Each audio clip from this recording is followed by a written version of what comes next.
Hi friends, welcome to Taj kitchen. Friends, ఈరోజు మీకు మంచి నోరూరించే స్వీట్ రెసిపీని చూపెట్టబోతున్నాను. దాని పేరు కొబ్బరి హల్వా. సో ఫ్రెండ్స్, చూసేయండి. వీడియో నచ్చితే ఒక లైక్ అయితే ఖచ్చితంగా చేసేయండి. ఈ హల్వా చేయడానికి కావాల్సిన పదార్థాలు: 150 గ్రాముల బెల్లం తీసుకోండి.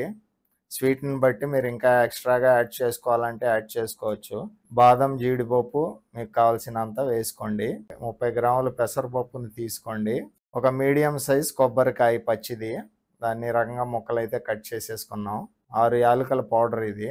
ఇది వచ్చేసి 50 గ్రాముల ఘీ అయితే మేము ఇక్కడ వాడాం ఫ్రెండ్స్. ముందుగా ఒక పాన్ పెట్టుకొని పెసరపప్పుని వేసుకొని కాస్తంత డ్రై ఫ్రై చేసుకోండి, కాస్త కలర్ మారేంత వరకు. చూడండి, చూపిస్తున్నాను. మారినాయి కదా, చూడండి రంగు ఏ రకంగా అయితే మారిందో, కాస్తంత మాడిని. ఇంకా వీటిని ఒక జార్లో అయితే వేస్తున్నాం. ఇప్పుడు కేవలం దీన్నే పౌడర్గా మార్చుకుంటున్నాం ఫస్ట్ టైంకి. చూడండి.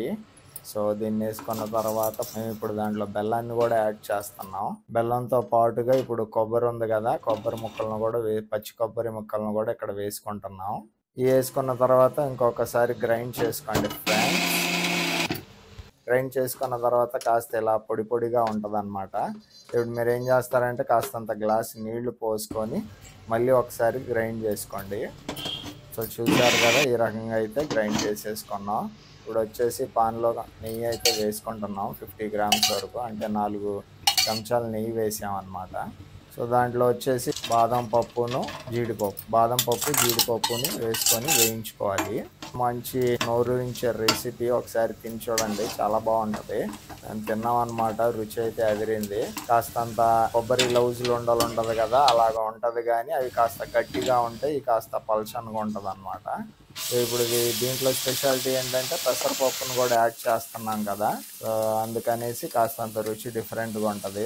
ఖచ్చితంగా చేసుకొని చూడండి, చాలా బాగుంది. ఇప్పుడు ఇక్కడే కాస్త మీకు టైం అయితే పట్టేస్తుంది. 10 to 12 మినిట్స్ వరకు దీన్ని బాగా సార్ట్ చేసుకోవడానికి టైం పడుతుంది అనమాట. ఇక్కడ కాస్తంతసేపు మీరు కష్టపడాల్సి ఉంటుంది. ఒక 10 నుంచి 12 నిమిషాల వరకు ఈ రకంగా కదుపుతూ ఉండాలి. సో చూస్తున్నారు కదా ఫ్రెండ్స్, నెమ్మదిగా ఇక్కడ కలర్ మార్పు అయితే వస్తుంది. అలాగే దీంట్లో కాస్త జిగురుదనం కూడా వస్తుంది. చూడండి, ఇక్కడ కాస్త మేము ఫుడ్ కలర్ని యాడ్ చేస్తున్నాం, కాస్త కలర్ఫుల్గా ఉండటానికి. సో ఈ రకంగా 10 నిమిషాల నుంచి 12 నిమిషాల వరకు కాస్తంత కష్టపడ్డారు అనుకోండి. ఇప్పుడు మేము ఇక్కడ యాలకుల పౌడర్ ఉంది కదా, అది వేసుకుంటున్నాం ఫైనల్గా. సో చూడండి ఫ్రెండ్స్, అది కూడా వేసేసుకొని బాగా మిక్స్ చేసుకోండి ఇట్లాగా.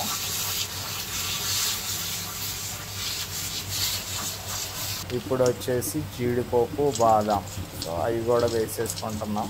అవి కూడా వేసుకున్న తర్వాత కాస్తంతసేపు బాగా మిక్స్ చేయండి. మీరు అనుకోవచ్చు, ఏంటో అప్పుడొకసారి అదొకటి వేసి మిక్స్ చేస్తున్నారు అనేసి.